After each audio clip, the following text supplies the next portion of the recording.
નમસ્કાર. અત્યારે દાડમમાં જે છે એ આપણે 4 ફીટથી કટિંગ કરેલી છે.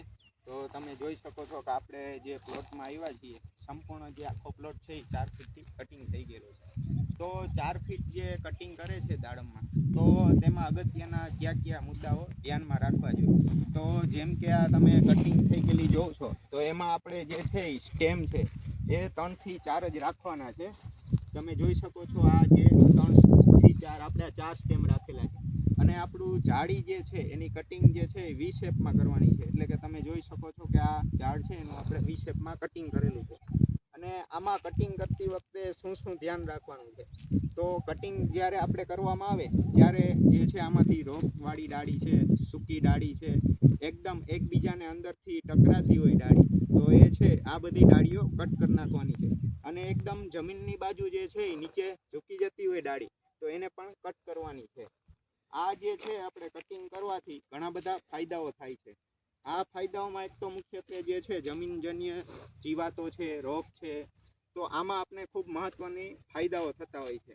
તો વાત કરીએ કે આપણે જે આ સ્ટેમ પર જે છે મિલીબગ છે એમાં ફાયદો થાય છે. આ સિવાય આપણા જે છે નવું પ્રોડક્શન સારું આવે છે. જમીનમાં જે છે નેમેટોડનો એટેક ઘણો ઓછો થાય છે. આવા બધા ઘણા ફાયદાઓ થતા હોય છે. હવે ઘણા બધા જે છે એ કટિંગ 4 ફીટથી લેતા હોય, કોઈ 1.5 ફીટથી લેતા હોય. તો આપણે જે છે આ કટિંગ 1.5 ફીટથી લેવી કે 4 ફીટથી લેવી, એ આપણા જમીનની જે ફળદ્રુપતા છે એને પર આધાર રહેલો છે.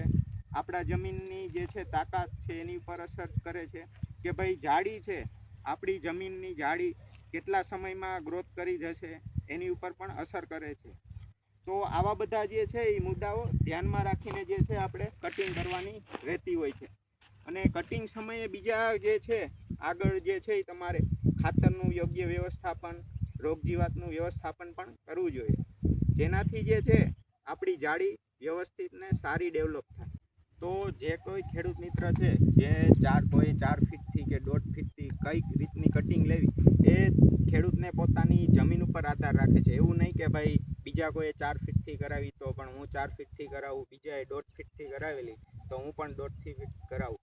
પણ આ જે છે એ જે તમારે જમીનમાં કેટલી ઝડપથી જાળીનો ગ્રોથ છે, તમારું પાણી કેવું છે, જમીનમાં તમારું ખાતરનું વ્યવસ્થાપન કેવું છે, આની ઉપર જે છે એ આધાર રહેતો હોય છે.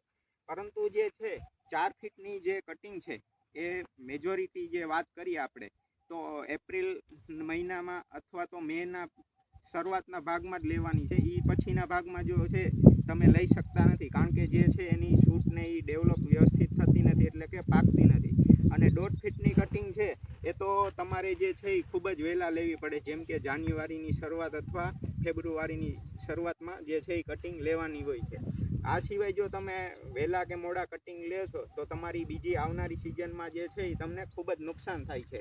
અને આ સિવાય બીજી અગત્યની વાત એ છે કે જે તમે આગળ જે નવી શૂટ છે કે નવી ડાળી જે છે ડેવલપ થતી હોય ત્યારે પણ યોગ્ય વ્યવસ્થાપનને યોગ્ય જીવાતના પગલાં લેવા જોઈએ. તો આ જે છે હું તમને આગળ 1.5 ફીટની પણ જાળી બતાડીશ. તો આપણે જે છે એ સમયસર કઈ ટ્રીટમેન્ટો કરવી જોઈએ અને કઈ વસ્તુ વાપરવી જોઈએ, તો એમાં આપણે વિડીયો વાઇઝ તમને બતાવતા રહીશું. આભાર. અંતે આપણે એક વાત કરીએ કે 1.5 થી 2 ફીટ કટિંગ કરતાં 4 ફીટની જે કટિંગ છે એમાં ખૂબ આપણે સારા પરિણામો મળે છે. કારણ કે જે આપણે નીચેથી કરીએ તો એમાં જે છે આપણે શૂટ સિલેક્શન કરવામાં ખૂબ જ તકલીફ પડે છે. એટલે કે એક તમે જોઈ શકો છો એકદમ જે છે એ વધારે પડતી શૂટ નીકળી જાય છે. તો એની હિસાબે જે છે આપણે વ્યવસ્થિત ને જલ્દીથી જે છે એનું શૂટ સિલેક્શન કરવું પડે છે.